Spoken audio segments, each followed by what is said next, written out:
consistently got lane 2v2 kills by themselves. Yep. So it'll be interesting to see how they do go up here. Updating you on some more of the picks. After the Galio pick by Cloud9, Flyquest answered with the Aurelia and the Ryze.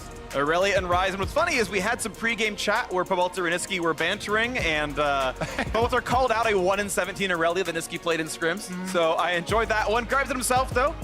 Keep in mind, if you want to see more Aurelias beating up on Danish mid laners, or I should say European in NA mid laners, ProView, sell out real quick. Check out Pabelter, and maybe he'll have a good one there. Aatrox gets grabbed for Cloud9, probably to Licorice, and Niski's going to be on Sylas here as the final picks get rounded out, and Flyquest then grab Braum. Yeah, a lot of the meta has been very similar, with these super powerful, flexible picks for solo lanes being high priority. Aurelia Ryze on one side, Sylas answering on the other side. This is not a very big deviation from the international play that we saw on stage. What is going to be different, though, is that it is, of course, new Aatrox. Those who have played solo queue, I'm sure you've seen him terrorizing your games. But it is the big changes where his passive auto attack heals him for a whole bunch. His ult doesn't revive till he gets an assist, and heavily amps his own healing. So he's a gigantic drain tank. He's basically mooted with more damage. Yeah. Very strong champion. It's super scary when he's ahead, right? Because you can reset, get the ults, get more speed. But that being said, like the weakness of it not reviving you. Hey, we're back! It not reviving you if you don't get the kill can sometimes mean, for junglers, I do like to focus Aatrox lanes if they get behind early. You can try and keep them behind and make it that way for the majority of the game. So quick things to point out here. I know the bottom band slightly cut off. That is Ezreal and Sejuani banned away by C9, and Sivir and Kai'Sa banned away by Flyquest. So several bot lane marksmen are banned, and Xayah is grabbed right off the top here as well. Total locks that. And even though we knew Rakan was banned earlier on, it's going to be another late game scaling crit synergy marksman. Essence Fever recently buffed as well. Helps this Xayah for Wild Turtle. Yep, Xayah in the last half here, even without the possibility of the Rakan combination, still just so much power in this champion. You kind of mentioned a little bit earlier, she can build very, very easily into these crit builds. And has a lot of safety from some of these dive tools with the ultimate. Hecarim also being locked in here. Very, very powerful for Svenskeren. That is going to be him on the Warrior. Trinity Force Hecarim was a critical part of the C9 strategy in spring. Yeah, it's going to be pretty good right there. And sneaky in lane, going to have Varus for himself alongside that Gala that we expect. I do want to slightly consider Aatrox still flexible with Hecarim. Yeah. I don't think it's going to happen. I think it's Aatrox top, Hecarim jungle most likely, but we have seen those champs played in those other respective roles. And now Vi is coming back in as well. Love the champion, made her debut sort of at MSI, here and there, and then finally, I think solidly in the meta, Jungle Vi. It's definitely a champion that's really good at diving Varus. Vi with the point and click, with these low mobility carries, is good to try and get to that back line, kill the target. Vi is also quite good at snowballing these solo lanes. So Vi plus Aurelia or Vi plus Ryze have very easy to execute kill combinations, playing off the other one's crowd control. Absolutely the case here. And keep in mind again, Aatrox does not revive with the ultimate unless he gets a killer assist. So the 2-for-1 up top lane could work very, very well. Hecarim is indeed the jungler there. Sylas for Niski is going to be that pick as well. And we get the final looks from the coaches as they once again begin their summer split with these teams. I do want to see, is the Hecarim going to take Ignite? Because this has been something that's been taking over solo queue in very high-rated games. Is the Ignite Hecarim's now no longer taking Ghost or Flash? So we'll keep an eye on Svenskeren to see if he's going for that early burst. It's definitely a more early game-oriented summoner spell, though, so maybe not applicable to pro play. Well, the look I'm getting right now on my champ select was that he moved over to Ghost, sadly not Ignite, but I think that'd be pretty hype to see as well. There's always a chance. And now that we are on the loading screen, it is going to be Ghost Hecarim, sadly. I would like to see Ignite Kobe. It would have been kind of exciting, but it is the more standard build here. Otherwise, nothing too out of the ordinary here in champ select. TP on both mid laners. Regardless, it is Flyquest and Cloud9 doing battle. Two teams that have a good shot at making it to Worlds. The number 3 and 4 team from the last split. And starting out summer with a win would be great. Here we are onto the Rift, everybody. First game of summer. We have a little bit of an aberration here. Wild Turtle on the Xayah also taking cleanse in addition, to the safety of the ultimate. He's facing a Varus lane, he's facing a Galio lane. quite a lot of possibilities here for use cases on that summoner spell. Not only is he taking Cleanse, he's taking Kleptomancy as well, if I have that read correctly. So that has also been interesting. Q auto, W auto, all those things will very easily trigger onto Zeyzal's Gallia, or even trades with the Varus. If they're going to play aggro, he's going to get a lot of extra gold. All right, chants from both sides, hype up in the crowd. Cloud9 fans, very, very sad at getting reverse swept in spring, and Flyquest were so close moving further up in playoffs as well. I'm gonna have to correct that. I am sorry, that is a bug on the graphics display right here on my screen. It is Lethal Tempo on the Xayah. It is not Halo Blades and Necrom. That is a Conqueror. So we'll get that updated soon enough, but different keystones than what you are seeing on the screen right here, if my spectator screen is to be believed. Regardless, we are onto this game, and as we get ourselves sorted out on this one, let's see what these players have in store for us. Level 1s have not been too aggressive. Nothing too outstanding happening right here. As we wait for the junglers to start. Looks like Vi's going to be on the blue, and a bottom side start for Svenskeren as well. And remember, now that we are on the new patches with the later Scuttle spawns, pretty much all junglers are going with much more level 3 clears.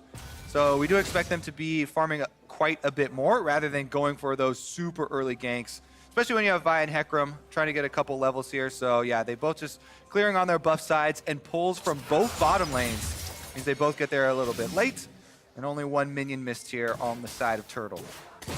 Lethal Tempo starting up here. Centaurn is doing the very easy, take these single target camps out first. The W very good for that, so we're going to get through this pretty quickly. And even if you're looking at the minimap here, I do like to pay attention to how the enemy teams are trying to track both junglers. They ping down both of the options. Hecarim's either rotating back down to the Krugs or going over to blue side to start on the Wolves. So Flyquest not completely sure, and Svenskeren has opted to go over to the blue side. He's going to finish up, get that mana regeneration done first, and Santorin does a full blue side clear. With Vi, since you start Machete, it's much easier to do the camps that have less monsters in them. He's going to pick up the red buff, and then we might see some movement here. Hecarim actually already into the river, so if he gets down an early ward. Scuttlecrab's still a long time away, so maybe he even wants to fight. Oh, not going to spot each other just yet, just out of the fog of war. He's going to look for the red, but it's already going to be gone, but might still be able to come down through Santorin. Might see the chickens being hit, as the mid lane's getting really low as well. Niski taking a chunk right there, and now the Hecarim is there to fight. Santorin pushed off, and we'll lose a couple of small raptors. Now Smites in, goes for good damage. I think Santorin actually grabbed that one, but is pushed off the camp. Ooh, and it was pretty risky here, because you could see the reason Santorin goes back in, Pobelter has more health in the mid lane, but Niski had shoved the wave in and also was rotating over to the side. So both junglers kind of pull off of that fight. Svenskeren was not chased out there, as Niski still had enough in the tank to threaten following that roam. Since the bottom lane is pushed up, yep. Congratulations, you got Scuttlecrab. It spawned just about 20 seconds ago, and that one's going to go to Sven, no problem at all. And now we do have ourselves the other top Scuttle being taken down pretty quickly as well. Santorin's going to have no problem getting that one, so it will be a trade. Bot line priority means one thing, but being on this other map means another, and these junglers on a fairly similar farm count. Looking quickly at the top lane, it's +4 for Viper. That's a good start for him. Bot lane slightly advantage for Sneaky in lane alongside Zeyzal. Yeah, pretty good spot for the wave here on top side for Licorice too. He's holding it right in front of the tower. So we might see some junglers called over to help push this up. Yeah. Currently Viper wards for himself, does feel a little bit risky. Hecarim is definitely adept at coming through for lane ganks, because Aatrox can set him up with the small knockups. But it looks like we're going to have Santorin on the Vi hovering around. He's not too far away, and you could delay enough. And that was nice by Viper, kept the cannon alive, able to use that to jump right back out of the Infernal Chains, and no harm there either. The top Scuttle helping, and yeah, he was okay to finally get that push through and not get denied too much when he finally gets that recall off. Double longsword in for Viper, and the other pieces of the Tiamat when allowed. I'm sure what helps this as well, as we get the recalls off from the junglers, red smites for both of them.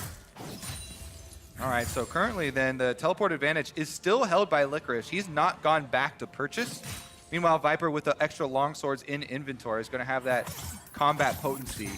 Going to have to watch out a little bit on the side there. Meanwhile, both junglers with the challenging smite. I do expect some early combat here from both of those guys. They do get very, very powerful level 6 all-ins. All right, so we are just waiting. As you mentioned, there is a chance of the early aggressive ganks because of the challenging smite. So far, haven't seen it just yet. You've seen Viper play very safely. You saw both his E and his W clearing out minions in the top side, trying not to get picked off. Quick recall out from JJ's Braum here as well. And now they fight in the top side. Oh, he's so low! The first blood of the first game of the LCS goes to Viper. He wants you to know his name. Oh, it's the new rookie of the split taking down the old as he goes for the dive. Remember, Licorice had not purchased, still was on the level 1 items there. Oh, he's got a vial. Yep. Oh, but he's got teammates. JJ came down as well. With great power comes great responsibility, Freak. You don't want to always insta-ult on in there. And it was a good call, too, because there was a roam from the Flyquest support as JJ was headed towards the mid side. So sometimes you need to hold back a little bit. This game, though, fireworks already. Fireworks indeed. We get back into the lane. Do want to point out that, of course, the top lane kills were traded back and forth. 100 gold lead for first blood, but as you mentioned, TP advantage, I believe Licorice got to burn it just now, shove in part of a wave. So that 100 gold cost for losing that fight early on means he can now fight Pobelter, level 6 with gold fees, and there's the Vi! There's that great power, and the responsibility falls on Pobelter to die. Leaves behind the control ward. There's the vision that they wish they had a little bit earlier. Licorice gets some revenge with a roam down. Whew. That was nice. That's the payoff, Kobe. You called out the TP difference. That is what happened there. Roamed into mid, saw a beast to fight. Now Licorice pops the ult, takes plenty of damage. Can he do enough? He can't stun him! And Viper takes him down again! Oh, we are just having clapbacks on clapbacks, Freak. As Viper will avenge Pobelter this time. And this top lane is a bloodbath. Meanwhile, down on the bottom side, some deep vision for Cloud9 as Niski and Svenskeren went on a duo roam into the enemy jungle. This is exciting stuff right here. So a gold lead for Flyquest. You can see 500 up for them as they push on through. We can watch that topside fight again. Yeah, I mean, you talked about it a little bit earlier, but Aatrox not going to be able to have the revive. Actually, this is the level 5 earlier one. Conqueror is procced. Viper going for it on Aurelia. This is what prompted the initial dive that got us all hyped up. He flashes for it. He actually dinged level 6 on that. He'll use that level 6 in this next replay to get kill number 2 on Licorice, who was trying to walk back to lane. A little bit greedy on that inside route. Him hugging the wall there allowed an easy stun for Viper. Being up against the wall, already using the dash, meant that there was no way Licorice could dodge that stun, and it allows Viper to go for the all-in. Now he's the one wearing the bounty. He's got Tiamat as well. That really helps with Aurelia being able to shove the wave, off of those resets. Yeah, that kill picked up, and then a bit of a farm lead now as well. With you can see, well, that's getting answered, so that's not going to be too much anymore. But still did a good job as the mid lane still pretty close to equal. Small lead to Pobelter. Keep in mind he was killed by the opposing top laner, so that certainly makes it even harder for the Rise. All right, now as we're looking forward to, and keep track of all these summoner spells, because with so much fighting on the top side, remember in Champion Select we talked about Vi looking to snowball these solo lanes with that ultimate. Single target, point and click, hard CC, extremely good, at helping snowball either of those lanes. But it's actually the C9 solo laners that are invading Flyquest and the Vi to try and keep track of Santorin and cut those plays off before they even get started. Yep, still has his Raptors, and now suddenly a silent. There's the Aatrox as well. He's got flat. Doesn't get very far away. Puts the ult in, but he's got no way out now. Can't get the Q off either. It's the solo laners ganking the jungler. Woo! The tables have turned, my friend. That's how you avoid getting hit with the Vi ultimate. You invade, go look for the kill. And that's because both Licorice and Niski are consistently shoving up their waves to allow them this 30 seconds between each wave to go on very aggressive routes here and invade Santorin. Now he sees his ward go down. He goes over to auto-attack the ward to try and clear it, but they had no vision on Licorice. They thought it was just Niski, and once the Aatrox comes down, Pobelter knows that that is a losing 2v2. He has no part in it. Yeah. And that is going to be another successful C9 invade. But this game has been back and forth with so many kills being answered, mostly from Viper on the top side, getting them back to Flyquest, that the gold is still very much close. And neither of those solo lanes has been snowballed out of control. You can see only 600 gold separate in the top lanes here, and even with the gold deficit, Licorice has been doing plenty here in this one. The mid lane pretty close by as well, but Pobelter's been a bit more locked up into his area. The bottom lane not too far apart, but it is a pretty reasonable lead for Sneaky here. It definitely is, and the bottom lane are trying to do their part, as you say, focusing mostly on the farming up. because both these teams have drafted such powerful solo laners that they're looking for kind of the meta that we saw on the international stage, where getting the solo laners ahead, you can transition later into the game to pushing out the side waves with either the Ryze Aurelia side or the Sylas Aatrox side, and that's where most of the focus is. All right, Licorice back over the wall to take the farm that he has been thrown toward. Viper getting a farm lead, a lot of this I think because of the Licorice roams, but that is something that will maybe pay itself off further down the line as 100 CS Aurelia. We've seen a lot happen there. And Santorin back out on the map, on the back foot here, but does have finished Warrior, can make him a bit better of a fighter. Sees no wards around, goes back up top side of the jungle. There's Krugs to take. Yep, both junglers on pretty equal footing here. Good timings on their Warrior enchantment completions. Hecarim with the move speed on Boots, a little bit of an advantage, as well as the extra level. So we'll see where Svenskeren goes with this next ultimate. The Ghost is a much lower cooldown summoner spell and gives combat effectiveness in addition to the mobility for Hecarim. So Svenskeren actually has quite a bit more options than Santorin right now.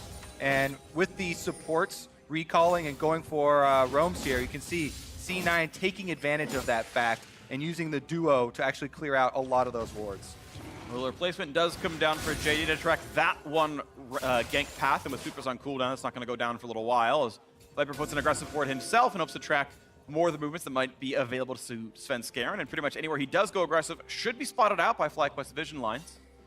Licorice has to figure out what did go down, and roams back down, maybe towards the blue buff. Says, okay, the control doesn't put there, but maybe somewhere else, and back to lane to grab his own farm. Mid lane still trading very equal in CS. And we're getting access to the ultimates as well. Pobelter with the Ryze ultimate can threaten to roam to each side of the map. With Santorin and JJ actually starting up this dragon after Pobelter pushes the mid wave, they should be able to burn it down before any answer comes. Yeah, Zaza's trying to steal it over the wall, but should not be able to get it. Now the farm, that was not going to happen, so Flyquest Cloud Drake in for them. No aggression coming through. They have the auto attack in the queue coming in, another Viol stolen. And I really like that. For Flyquest now, I think with the dragon taken off of the map, Santorin should focus topside. Viper is their strongest player. This Aurelia with the extra CS lead, with the extra 2 kills, that combined with a Vi ultimate should be able to get them a kill, and they could really snowball their win condition ahead. Meanwhile, Cloud9, with Niski here in the mid lane on the Sylas stealing ultimates, has to be the biggest thing they're worrying about. Well, Santorin is going to spot out that Hecarim is taking the Scuttle. Well, the empowered Scuttle, Rift Herald. Similar, same genius, I think, really. Different members of the family. She was mutated by the essence of Baron, Pretty I believe. sure, yeah. Scuttling a little bit too much around the Baron pit gave her super strength. Very strong either way, meaning a grim end in this game, only 13 minutes in. It looks like they might not be able to summon it in time to knock down plates. But at least it will almost definitely mean first turret somewhere on the map for Cloud9, so a surge of gold all the same, as down goes a few more minions, and this game still sits only 500 apart, and it's 500 minus the Cloud Drake that Flyquest picked up earlier, so still a very close one as scaling comes in. Blade of the Ruin King done for sneaking. Want to point out that Rage Blade, of course, underwent changes after MSI before summer started, so it is going to be a weaker second item if he wants it at all. We'll see if that does come through, but Crit Marksman scaling, yes, CS deficit, but not out of the world of coming back into this one. Definitely extremely powerful still in the team fights. And that's one thing I like about Xayah. Isn't one of those crit marksmen that you have to get the Infinity Edge multipliers coming through with your first Zeal item. The cooldown reduction from Essence Reaver also goes a long way in boosting up the damage output here, with so much of it being spell reliant on the Blade Caller. And with bottom side being both junglers looking for possibilities down here, we might actually get some action as they fight over the wards that really control the river here, which is your main gank pathway throughout Summoner's Rift. And definitely gives a lot of power over to the one that controls it. All right, now Cloud9 doing their best to control the bottom river, but Sweeper not popped, will not get rid of the rest of these wards. Over the wall goes Herald, though, and this should be in first turret mid lane. Yeah, this is a possible 5-person collapse from Cloud9. They're all congregating around the mid lane with the Rift Herald charging. They're threatening a dive. All right, Pobelter and Santorin both forced off right now. They will be able to walk away from this one as no one is killed. And Niski no longer has Assault and Battery available anymore. Still can't steal the next one from Santorin as turret does go down. Gold's given over. and back to the lanes they go. So in the end, we do get that trade, right? The Cloud Dragon over to Flyquest and the Rift Herald successful use by Cloud9 to gain that first turret bonus you were talking about. Yep, 650 total.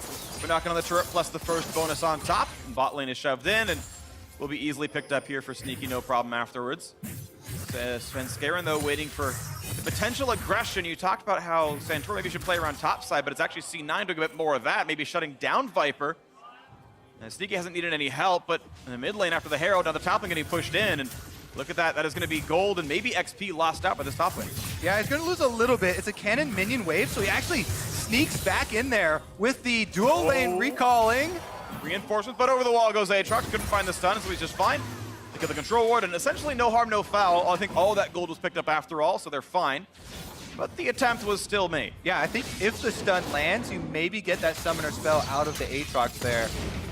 But not going to be able to find that stun this time around. And Licorice saves the Umbral Dash, gets over the wall just fine, and exits. They avoid the recall there. Every time you have the duo recall, have to give the extra 30 seconds of safety because that support could roam to either side of the map and really turn around, one of those 1v1 situations. To get another look at the bottom lane right now, I want to point out how many wards actually Flyquest have put down inside the lane. There's 2 inside there, as well as these ones up the river. So it's a lot of vision that pretty much completely tracks Zeyzal at all times. They know if he's lurking in the lane. You can see those 2 wards right there. They know if he's roaming up towards mid.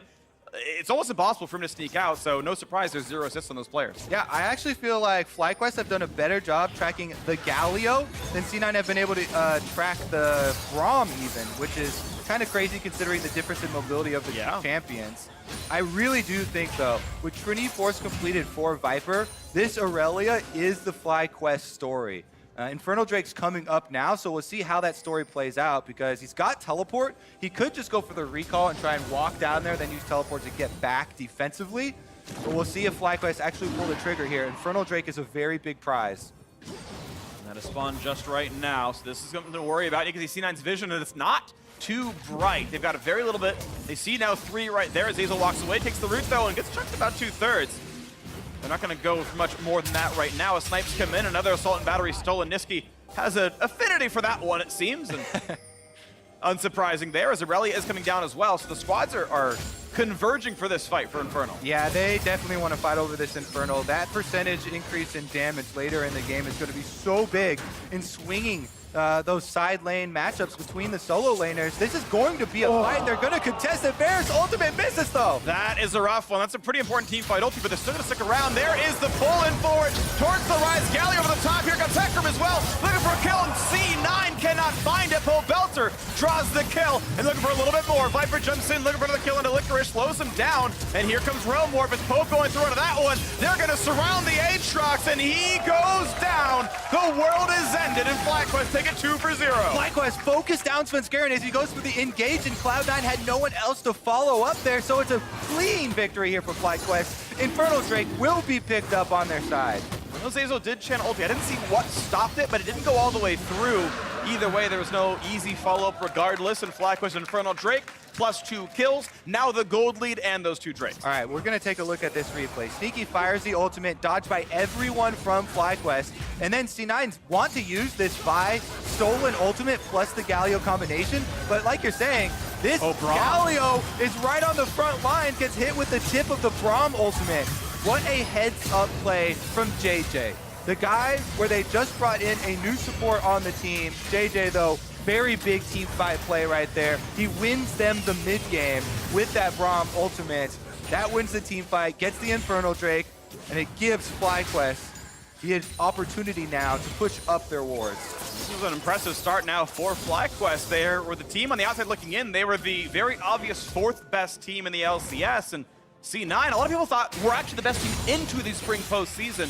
Just didn't quite get that victory over TSM in the semis, and this is a very good look. Definitely true. With the 2 elemental Drakes, that's a big advantage. Cloud9 still have plenty of gold to work with.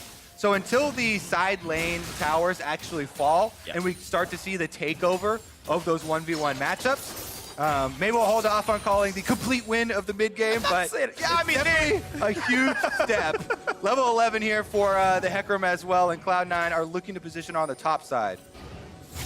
And Both squads kind of lurking around right now. A couple of wards down, a couple of sweepers pop to look for it. Vision over the Baron pit just in case. A little bit of nervousness out of the Flyquest side. They're going to be fine here.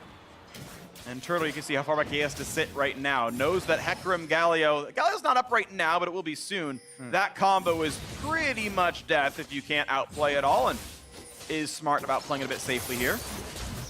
Takes the wave on his side of the river. Yeah, that's the most dangerous thing about the map setup right now. Mid tower being down on the side of Flyquest, I mean, they have to defend their own jungle, with their bodies, with their wards right now, trying to keep track of the roam. Well, Viper goes in for a fight right now. Does have opponents around him. Pops the ulti in. That was stolen away by Niski. Takes a snipe now as well. Licorice showing up to the fight. Once again, all 5 of C9 are around. Rise TPing in late now. He's here as well.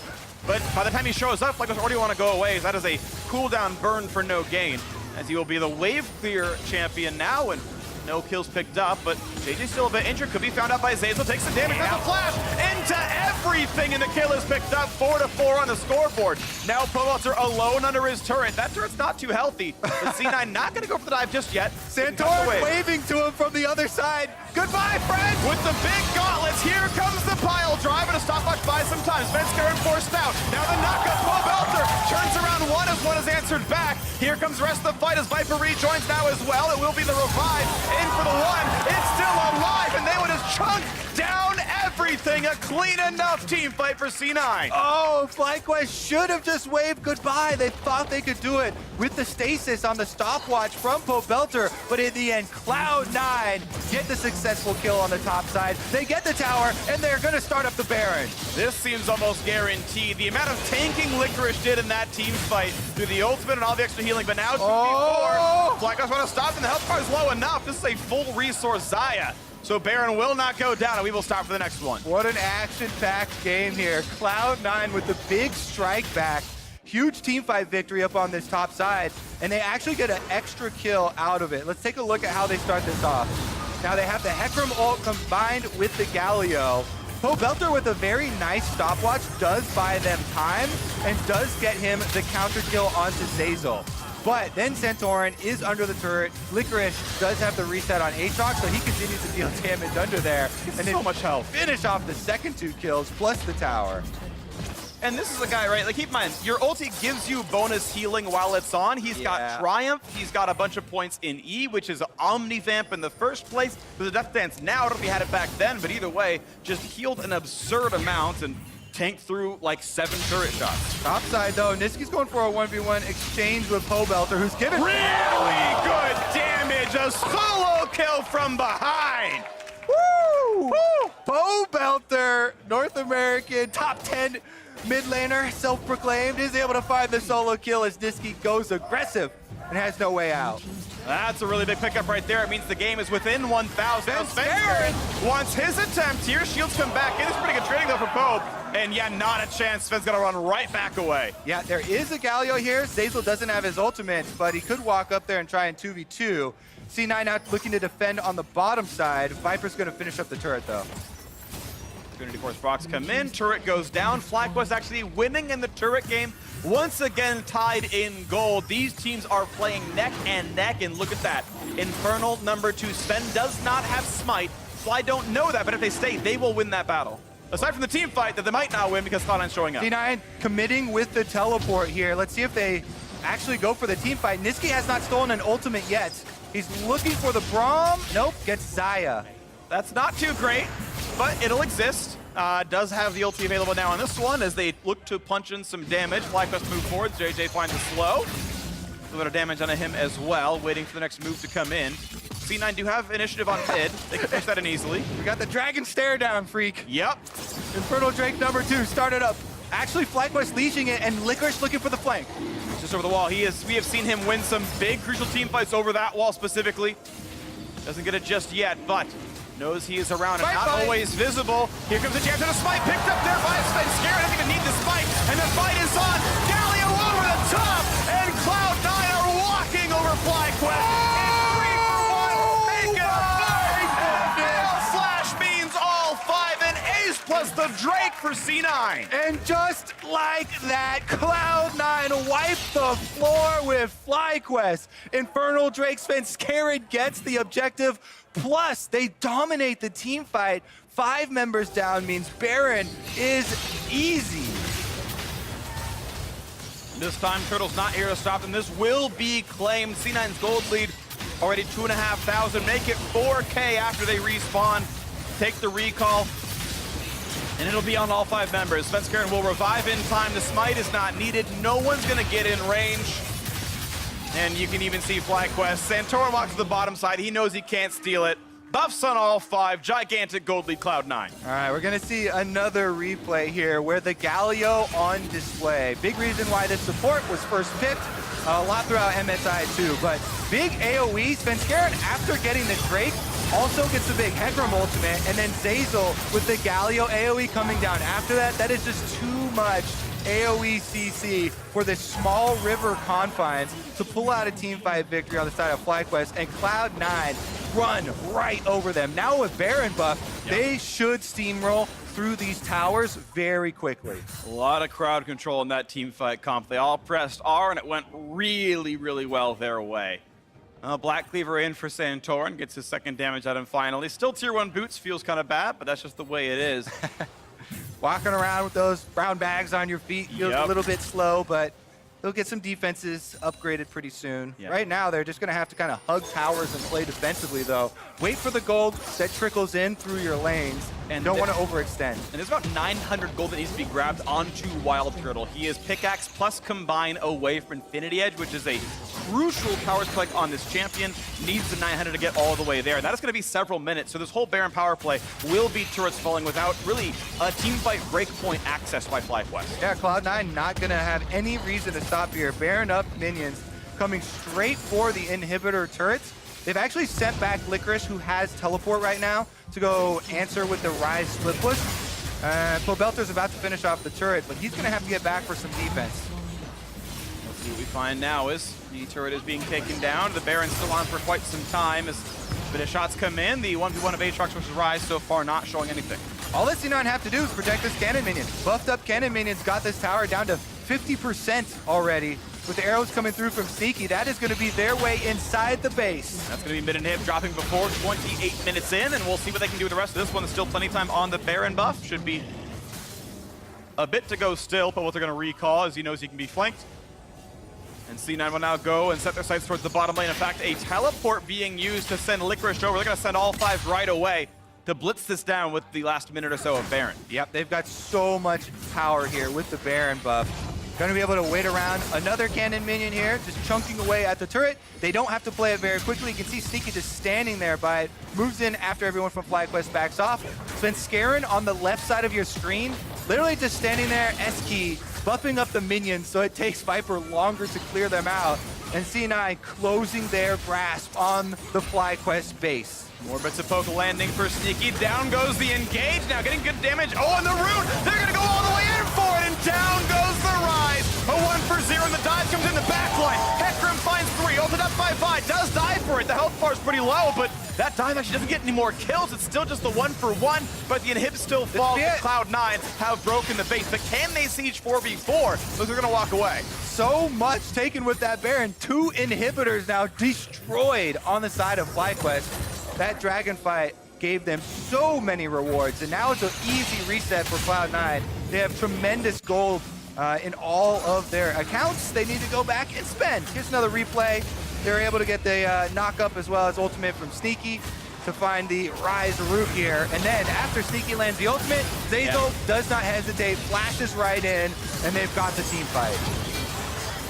Really like that Torrent's Vial right there. Tags it, and the timing has to be so tight, by the way. Hecarim is unstoppable during the charge, and then Vi's unstoppable during her R as well. So when Hecarim gets almost to the end point, she has to start the R before she gets feared, but late enough that Hecarim stops charging when she makes contact in order to land the stun. So actually, deceptively a hard timing window there for Santorin. Does land it, does get that kill, and might have even saved the game with just that play. Saved it for how long? Maybe not very long, but did save it for now. C9 back out onto the map. Infernal Drake should easily be picked up here, and that will give them even more power to try and turn top lane. Yeah. With super minions going down bottom and through the mid lane, they have a very easy route to end out this game. Meanwhile, yep, damage on towards JJ. He's gonna jump back to his teammate and say, I don't want to be part of this anymore. Nice stun comes out of Viper, and they'll walk away and lick their wounds, i.e. finally now done for Wild Turtle, but it's 3.5 items for Sneaky already, and the rest of the C9 squad is up that 5,000 gold still. Not an insurmountable lead, but a meaningful one all the same. Yeah, very true. Flyquest here doing their best to hold off the super minions. You can see they've sent Pobelter down to the bottom wave. He's trying to kill as many super minions before they get to the base as possible so they aren't boxed in. The rest of Flyquest is going to have to play very defensively and kite until he can get back. He still has his teleport, so he can teleport back at any time.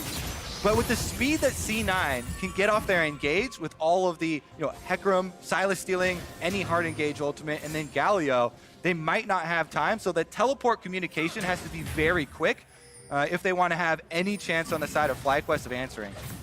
Okay, and watch out for when Pobelter shows up then and how much damage he can do. He does have 3 full completed items. The flat pen build, he can do almost true damage to several members of this roster. 0 MR items have been picked up by Cloud9 across the entire board. So he can be the big threat right here. Now, Baron buff makes sieging a lot harder. The wave clear can actually work this time around. Top lane, they attempt the little bit of a dive, a little bit of a CC by Niski stealing the Braum ulti. Not going to find too much there. Sneaky, oh wow. Got chunked out. I'm pretty sure that was Rise combo. And that means that siege is over. Pobelter definitely has been dishing out the damage here for Flyquest. Their biggest problem is just their base is in ruins. Yeah. All right, meanwhile, a little bit of a brush play here set up for Cloud9. Let's see if how patient they are. Oh, over the wall. Not very patient already right away. Licorice wants to find something. Can't quite get that kill, though. And instead, here comes the 2-person talk from Galio. Hecarim over the top. Big CC. Who's the first kill? It's a 1-for-1 so far. In the 4v4, the Viper going to lose his Guardian Angel. And JJ going to drop as well. Still a trade of equal kills. Another one comes in for the Rise. Walter is not stopped right now, but he's got to run away. Temporary numbers lead, though, is Flyquest. They got more kills. C9 are forced out. Huge stand here from Flyquest to actually keep this game going. 3 members still alive. They've got to fend off so many super minions that you don't really get to take a reward after a fight like that, though. You kind of have to take out the trash. Yeah, but the major carries are the ones who lived. Viper, Pobelter, and Turtle. They're actually going to go for it. Rotating towards Baron instead of defending the super minions. The squad has to look at this mini-map. These super minions will destroy that turret if left alone. So Cloud9 just have to keep them here. Santorin burning it down. Spawns in 2 seconds. Viper should Now the 2-on-2. They get the kill right back. No, Licorice has GA but no ultimate. Trying to run away. Flash to the wall is gonna no, he'll burn down the Death Stance. So a Guardian Angel and a 1-for-1 trade kill seems pretty positive, but now C9 maybe try to answer back. You can see the wave clear now from the Flyquest duo of support and jungle. Do still lose their turret, but their base at least will not fall. Yeah, Santorin does revive, so they're able to defend the Nexus turret number 2. They did lose number 1, though, so there are a lot of routes in for possible split push here from C9. They've got control of the map. There should probably be a reset up around Baron, throw down some control wards, and then Flyquest still have a fighting chance here. It's definitely very risky, but let's take another look at how this one started out. JJ jumps out of the box there from Licorice. That's the re-engage from Zazel that does catch Wild Turtle, but he gets critically outside the fear range of Hecarim for the secondary engage. And you can see Wild Turtle here, even with Cloud9 getting off their AoE, he is able to still free fire and stays up the entire fight. So with Pobelter locking down the damage threats with the Rune Prison there, he's able to finish them off. And he's very happy that they're still in this one. Yeah, doing pretty well right now. Pobelter and Wild Turtle, a backline threat to be sure. As we now have the 4th item, it's 100% crit chance now for Wild Turtle. Hurricane is done. He will slaughter the front line of C9. If he is not killed, if he R's on time, cleanses on time, flashes on time, he will wreck. And critically, Flyquest have been able to defend long enough for their inhibitors to come back up. Ult's in, they're going for Licorice right now, and he won't revive until he gets an assist. Look at the backline dive, is already towards Pobelter. Nixie can't find that just yet. Turtle's kiting away. He's got one, almost. He got the Guardian Angel, but 1 kill already towards Viper. We got Zazel finding a route, looking for a little bit more. On the board as well. Looking for the next engage, though, could be really good damage.